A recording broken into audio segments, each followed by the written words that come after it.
Bonjour à vous, j'espère que vous allez bien, que votre santé est bonne, que la famille va bien aussi. Aujourd'hui, j'ai une parole d'encouragement pour vous. Je veux vraiment vous amener un encouragement et des clés pour arrêter de vivre dans le passé et de vraiment marcher vers l'avant, vers les bons plans pour votre vie, d'arrêter de méditer votre passé, d'arrêter de vivre dans le passé, de regarder derrière, mais de vraiment vous tourner vers l'avant, vers les bons plans pour votre vie. Est-ce que vous êtes prête? Alors, j'ai une bonne nouvelle pour vous et les choses peuvent changer aujourd'hui. Si vous faisiez du surplace, peut-être, je vais vous dire que les choses peuvent changer aujourd'hui. Je vais vous lire un passage dans la parole de Dieu. Peut-être que vous avez jamais entendu la parole de Dieu. Alors, c'est parfait, ça va être une première fois pour vous, mais je veux vraiment vous encourager parce que dans la parole de Dieu, il y a toutes les réponses aux questions qu'on peut avoir sur la vie. Il y a toutes les réponses. Alors, c'est vraiment riche et je vous encourage vraiment à la lire. L'apôtre Paul qui s'adressait aux chrétiens de Philippe. Philippe, c'était en Macédoine. Et il voulait vraiment les fortifier en leur montrant que la joie véritable se trouve en Jésus-Christ. Donc, c'est vraiment un livre, une lettre, en fait, qui traite sur le thème de la joie. Alors, aujourd'hui, je veux vous parler des clés pour garder votre joie, justement en arrêtant de regarder vers l'arrière, mais plutôt en avançant vers l'avant. Parce que quand on médite toujours le passé, ça peut être lourd, c'est pas nécessairement des bonnes choses, hein, s'il y a eu des trahisons, peu importe c'est quoi la situation, mais on veut pas méditer ces choses-là, on veut pas regarder et que ça devienne de plus en plus vrai en nous. En fait, on veut se tourner vers l'avant. OK? Alors, c'est vraiment une joie, en fait, de pouvoir marcher dans les plans que le Seigneur a prévus pour nous. Mais la plus grande joie, mon ami, c'est de recevoir Jésus-Christ comme Seigneur et Sauveur. OK? Il y a une joie d'être vraiment pardonné pour nos péchés. Il y a une joie il y a une joie de pouvoir connaître le Seigneur Jésus, de savoir qu'on a la vie éternelle et surtout, c'est vraiment d'être restauré dans cette précieuse relation-là avec le Seigneur, d'être en paix avec le Seigneur. Il y a vraiment une joie de le connaître, OK? Alors, aujourd'hui, je vais vous partager les clés. On commence. Première clé, en fait, ça va sembler simple, mais il faut prendre la décision d'arrêter de regarder en arrière. Donc, c'est vraiment de être sensible au fait que, OK, là, j'ai une pensée qui vient d'arriver à nouveau, je l'intercepte et tout de suite, je shift mon focus sur ce qui est vrai. Donc, je vais vous lire aussi dans Philippiens 4, et c'est verset 8, et ça dit « Enfin, frères et sœurs, portez vos pensées sur tout ce qui est vrai, tout ce qui est honorable, tout ce qui est juste, tout ce qui est pur, tout ce qui est digne d'être aimé, tout ce qui mérite l'approbation, tout ce qui est synonyme de qualité morale et ce qui est digne de louange. OK? Donc, quand on médite les choses mauvaises, c'est pas bon pour nous. OK? Simplement. Donc, c'est vraiment une des façons d'arrêter, c'est de prendre cette décision-là. Donc, de choisir aussi de pardonner aux autres. Donc, quand on choisit de pardonner, c'est quelque chose qui peut être quelque chose qu'on refait à plus qu'une reprise. Donc, il faut vraiment pardonner les gens, prendre la décision de se pardonner, de relâcher tout sentiment envers des sentiments mauvais envers ces personnes-là et vraiment les bénir. Souhaiter le meilleur pour eux, prier pour eux, pour leur meilleur. OK? Donc, c'est correct de faire l'exercice plusieurs fois et c'est correct il faut persévérer, en fait, dans cette voie. Et vraiment, quand vous commencez il y a une pensée qui se redirige vers les événements du passé, on l'intercepte et on commence à penser à ces bonnes choses-là qu'on veut méditer, qu'on veut commencer à vraiment imprégner dans notre cœur, dans nos pensées pour marcher vers l'avant. Clé numéro 2, arrêtez de vous soucier de ce que les gens pensent de vous. OK? Ou ce que les gens pensent de vos projets, qu'est-ce que les gens pensent de votre futur. Arrêtez de vous soucier de ça, de pas vouloir plaire aux hommes, en fait, parce que la seule personne à qui c'est important de plaire, en fait, c'est au Seigneur.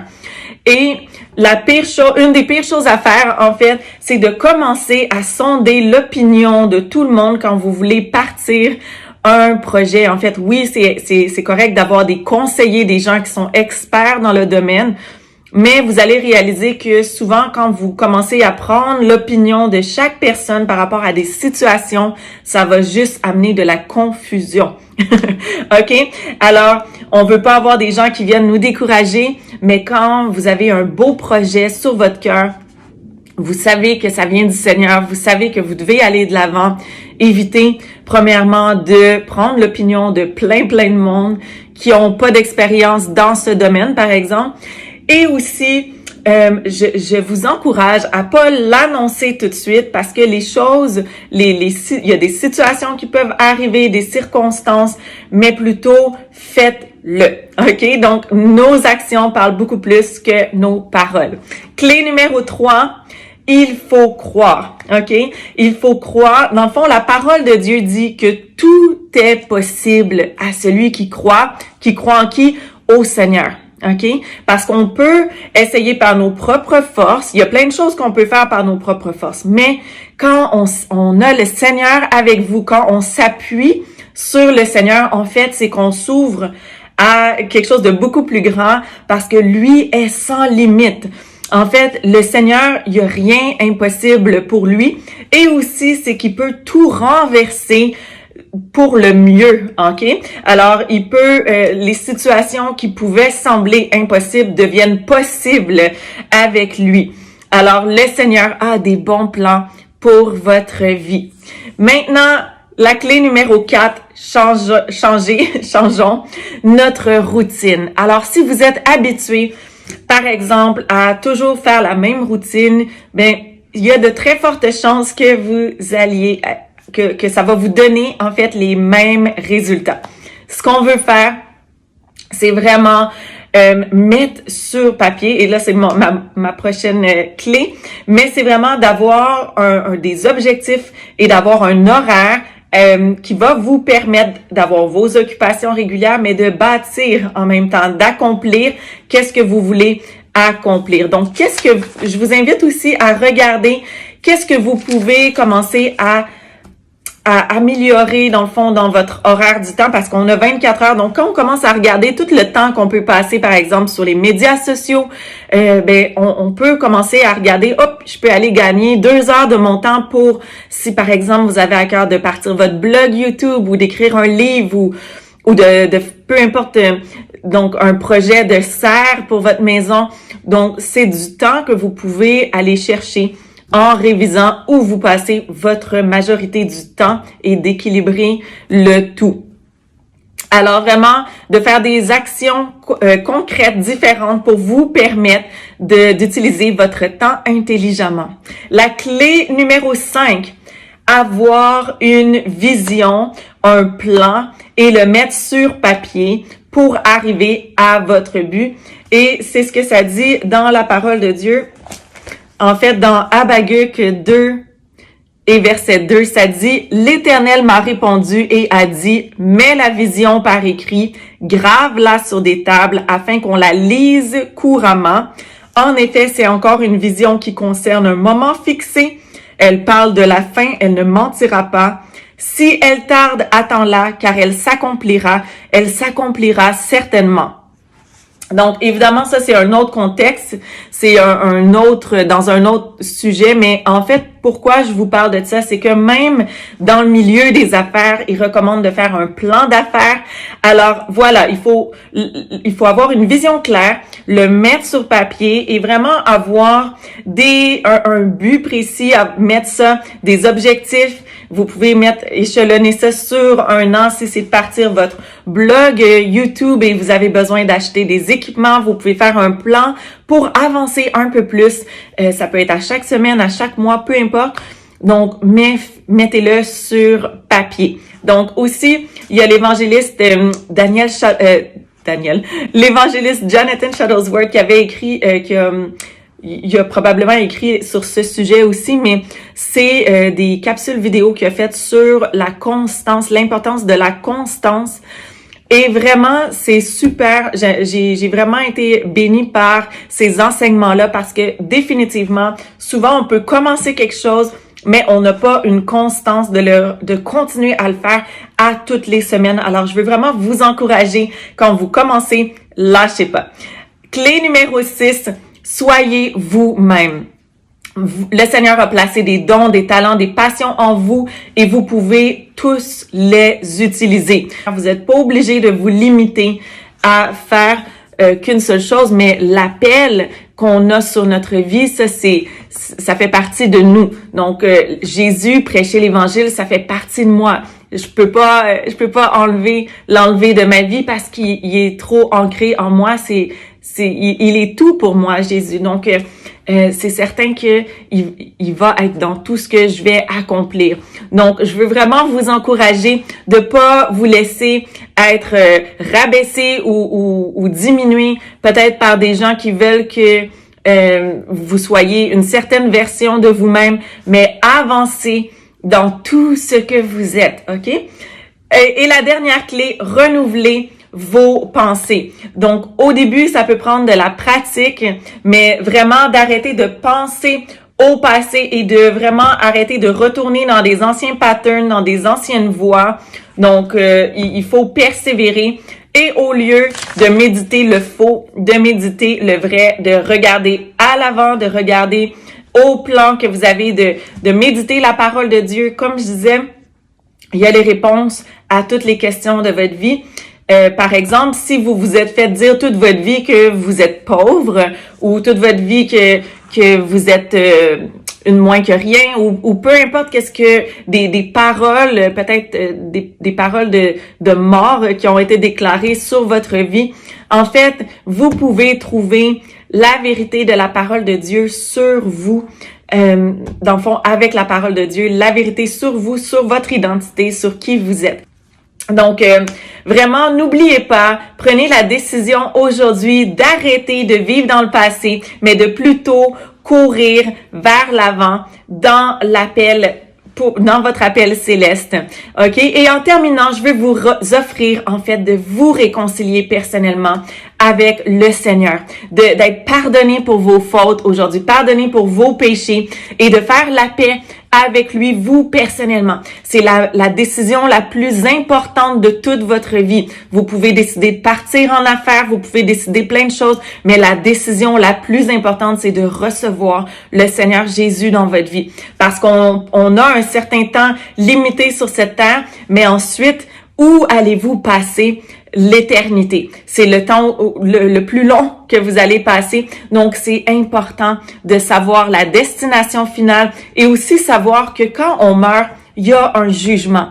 Quand on meurt et qu'on n'est pas croyant en Jésus, le jugement, c'est pour nos péchés, pour nos fautes. Mais quand on reçoit Jésus, on est pardonné pour toutes nos fautes. Vous êtes justifié, vous êtes racheté de la mort et vous avez la promesse de la vie éternelle. En fait, on est tous nés pécheurs, on a été séparés. Le péché, la conséquence, c'est la mort. Mais Dieu, dans tout son amour qu'il avait pour nous, il a donné son Fils unique, Jésus, prendre la punition qu'on aurait méritée, la place qu'on aurait méritée, et il est mort à la croix.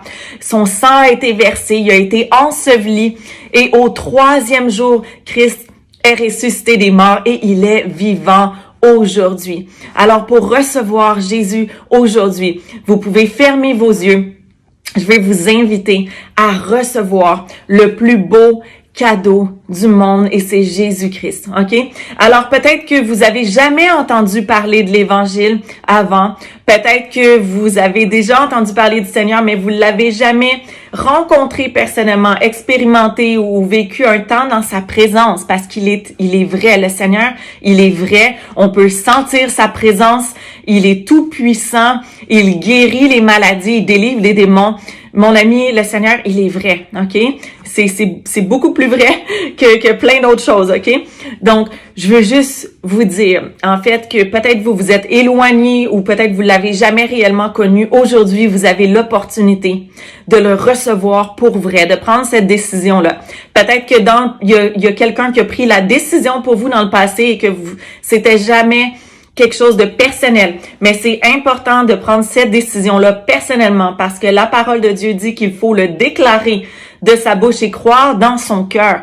Donc, il faut que ça soit une décision personnelle. Vos parents peuvent pas prendre la décision pour vous, votre famille, des amis non plus, l'école, peu importe. C'est vraiment une décision personnelle. Je peux pas la prendre pour vous non plus.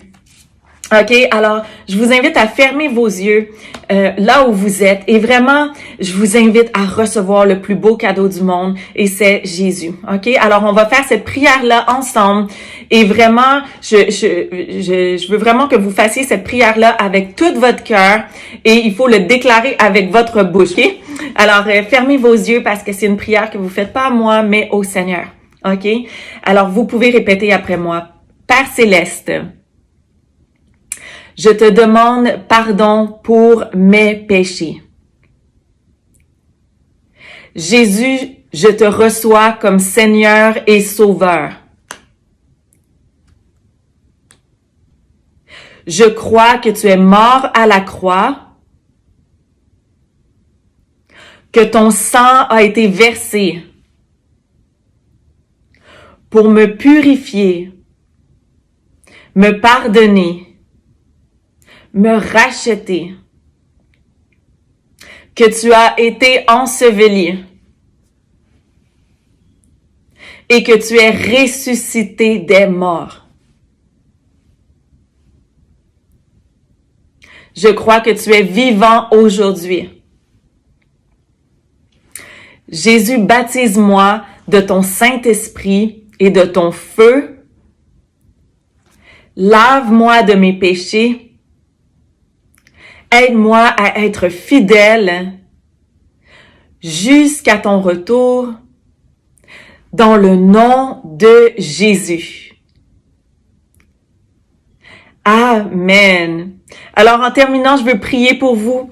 Père Céleste, merci pour chaque personne qui a reçu le Seigneur. Merci de les baptiser de ton Saint-Esprit. Merci, Seigneur, de les guérir, de venir guérir leur cœur, de délivrer, de briser toutes les chaînes, délivrer de toute oppression, de les aider, Seigneur, à être vraiment focus sur toi, à être vraiment, pouvoir marcher vers l'avant, à te connaître personnellement dans le nom puissant de Jésus. Merci Seigneur de les bénir, de bénir leur famille, de les prospérer à tout égard dans leur cœur, dans leur corps, dans leur esprit, au nom de Jésus. Alors Seigneur, merci. Merci pour chacune des femmes, des filles, que tu puisses les bénir au nom de Jésus. Alors, la parole de Dieu, en fait, c'est le plus important. Donc, si vous avez besoin d'une Bible, ça va me faire plaisir de vous en donner une. Je veux vous envoyer, rester connecté avec vous aussi pour vous aider dans vos prochains pas avec le Seigneur. Donc, écrivez-moi si vous avez fait cette prière-là aujourd'hui. Je veux vous expliquer vos prochains pas avec le Seigneur et aussi vous aider à vous connecter avec une église locale. Et aussi, c'est important, comme j'ai mentionné, on demande pardon pour nos péchés quand on reçoit Jésus dans notre vie. C'est important d'arrêter. La repentance, c'est de savoir, OK, je veux marcher dans les voies du Seigneur. J'arrête de marcher dans le péché et je me tourne vers le Seigneur. Mais sachez qu'avec lui, il va vous aider à avoir la victoire sur toute tentation, sur tout péché. Alors sur ce, oubliez pas d'appliquer les clés et de marcher vers l'avant parce que vous avez un bon futur, un futur qui est glorieux. Alors soyez bénis.